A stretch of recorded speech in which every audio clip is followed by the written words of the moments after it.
গৰমৰ দিনত বাৰু পেটৰ অসুখ কিয় ইমান বেছিকৈ হয়?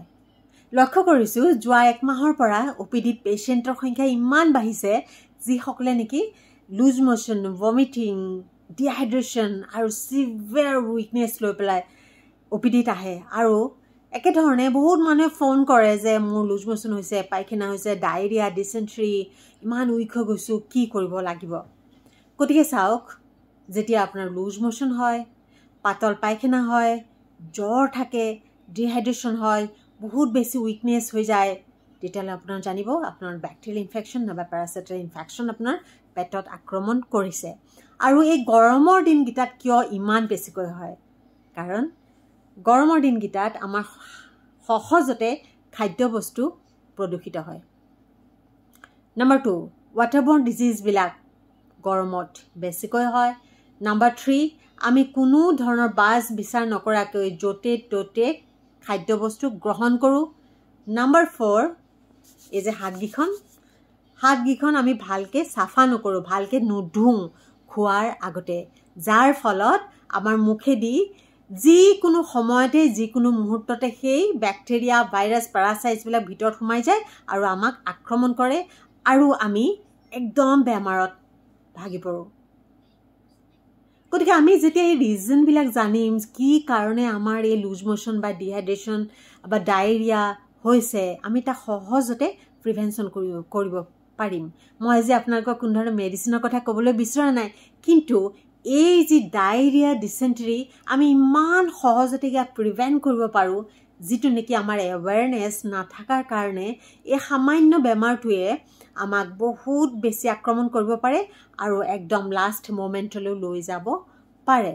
গতিকে কেনেকৈ আমি ইয়াক প্ৰিভেণ্ট কৰিব পাৰোঁ? নম্বৰ 1, পানী খাব। গৰমত আমাৰ বহুত পিয়াহ লাগে আৰু পিয়াহত পানী খাব, কিন্তু সেই পানী আপোনালোকে লক্ষ্য কৰিব লাগিব পানীৰ চ'ৰ্চটো কি, কেনেধৰণৰ পানী খাইছে, সেই পানী আপোনাৰ কিমান বিশুদ্ধ। গতিকে আপোনালোকে ফিল্টাৰ্ড ৱাটাৰ খাব লাগিব, আৰু যদি ফিল্টাৰ ৱাটাৰ এভেইলেবল নহয় তেতিয়াহ'লে বইল কৰিব, পানীটো বইল কৰিব, at least for 2 minutes full boil কৰিব, আৰু সেই বইল কৰা পানী ঠাণ্ডা কৰি লৈ আপোনালোকে গোটেই দিন ধৰি খাই থাকিব। নম্বৰ 2, খাদ্যবস্তু খাব, কিন্তু সেইবিলাক খাদ্যবস্তু নহয় যিবিলাক বস্তু আগদিনা বনাইছে পিছদিনা খাইছে। সদায় ফ্ৰেছলি কুকড ফুড খাদ্যবস্তু খাব, একদম ফ্ৰেছলি বনাব আৰু তাৰপিছত সেই আহাৰ গ্ৰহণ কৰিব। কোনো ধৰণৰ আগতে বনাই থোৱা আহাৰ গ্ৰহণ নকৰিব, আৰু খাদ্যবস্তু সঠিকমতে তাক ঢাকন দি সুৰক্ষা দি ৰাখিব। নম্বৰ 3, আপোনাৰ যেতিয়া পিয়াহ লাগে বা পানী খায় বা অলপমান যেতিয়া দেখাব উইকনেছ আছে, আপোনালোকে তেতিয়া ৰেষ্ট কৰিব, আৰু ৰেষ্ট কৰাৰ লগতে আপোনালোকে ORS খাব। আমি সকলোৱে জানো ORS এভেইলেবল চব মেডিকেল ষ্ট'ৰতে বা হস্পিটেলবিলাকতো পোৱা যায়। এই ORS খাব, আৰু যদি ORS আপোনালোকৰ ওচৰত নাই তেন্তে হ'লে আপোনালোকে নেমু, চেনি, নিমখ মিহলাই পানী খাই থাকিব। আৰু নম্বৰ 4, সেয়া হৈছে এই হাতকেইখন যিকোনো মুহূৰ্তত যেতিয়া হাতেৰে খাদ্য গ্ৰহণ কৰিব, এই হাতকেইখন খুব ভালদৰে জানে নহয়, আমি ক'ভিডৰ টাইমত কেনেকৈ হাত ধুইছিলোঁ, সেই ৱাশ্বিং মেথড, গোটেই হাতকেইখন ভালদৰে ধুই পেলাই আপোনালোকে খাদ্যবস্তু চাবোনেৰে ধুই আপোনালোকে খাদ্যবস্তু গ্ৰহণ কৰিব। আৰু চাব আপোনালোকৰ এই যে ৱাটাৰবৰ্ন ডিজিজ, এইবিলাক যি পেটৰ অসুখ হৈছে, 90% আপোনাৰ ষ্টমাক প্ৰব্লেমছবিলাক আঁতৰি যাব, পেটৰ অসুখ নোহোৱা হ'ব। এতিয়া মই ক'ব বিচাৰোঁ কোনসকল ব্যক্তি বেছিকৈ আক্ৰান্ত হয়। নম্বৰ 1, চিলড্ৰেন গ্ৰুপ, শিশুসকল য'তে ত'তে খায়, সিহঁতে অতি সঘনে ইনফেকশ্যন হোৱাৰ চান্স বেছি থাকে, গতিকে শিশুসকল অতি সঘনে আক্ৰান্তিত হয়। নম্বৰ 2,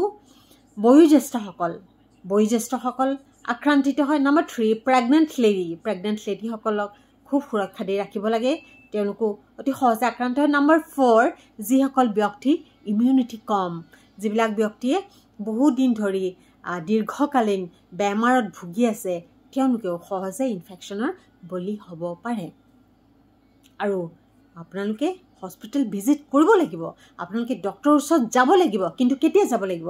মনত ৰাখিব যেতিয়া আপোনালোকৰ এই ডায়েৰিয়া বা ডিচেণ্ট্ৰি আপোনালোকৰ একদিনৰ ওপৰত হৈ গ'ল গোটেই দিন আপোনালোকে লুজ মোশ্যন কৰি আছে আহি আছে ডায়েৰিয়া হৈছে ভমিটিং হৈছে কেতিয়াবা আপোনালোকৰ ব্লাডত তেজ আহি যাব পাৰে আৰু সেকেন্ডলি আপোনালোকৰ হাই টেম্পাৰেচাৰ থাকিব টেম্পাৰেচাৰ কণ্ট্ৰল হোৱা নাই টেম্পাৰেচাৰ আহি গৈছে থাৰ্ডলি আপোনালোকৰ ইউৰিন আউটপুট কমি গৈছে পেচাব হোৱা নাই আৰু গোটেই মুখখন শুকান হৈ গৈছে আপোনাৰ বহুত বেছি পিয়াহ লাগিছে এনে ধৰণৰ যেতিয়া হয় তেতিয়া আপোনালোকে ডক্টৰৰ ওচৰত যাব লাগিব বা হস্পিটেল ভিজিট কৰিব লাগিব গতিকে এইখিনি যদি কৰে অকণমান যদি আপোনালোকে সচেতন হয় তেতিয়া এই ডায়েৰিয়া বা ডিচেণ্ট্ৰি বা পেটৰ অসুখ সহজতে দূৰত ৰাখিব পাৰিব আৰু আপোনালোকে নিশ্চয় অকণমান সজাগ হওক আৰু নিশ্চয় পাৰিব যে অকণমান সজাগ হ'বৰ কাৰণে আপুনি নিজক বচাব পাৰিব আৰু গোটেই ফেমিলিক বচাব পাৰিব যি নেকি অকণমান সচেতনতাৰ কাৰণে আপোনালোকে এনেকুৱা এটা মাৰাত্মক ব্যাধি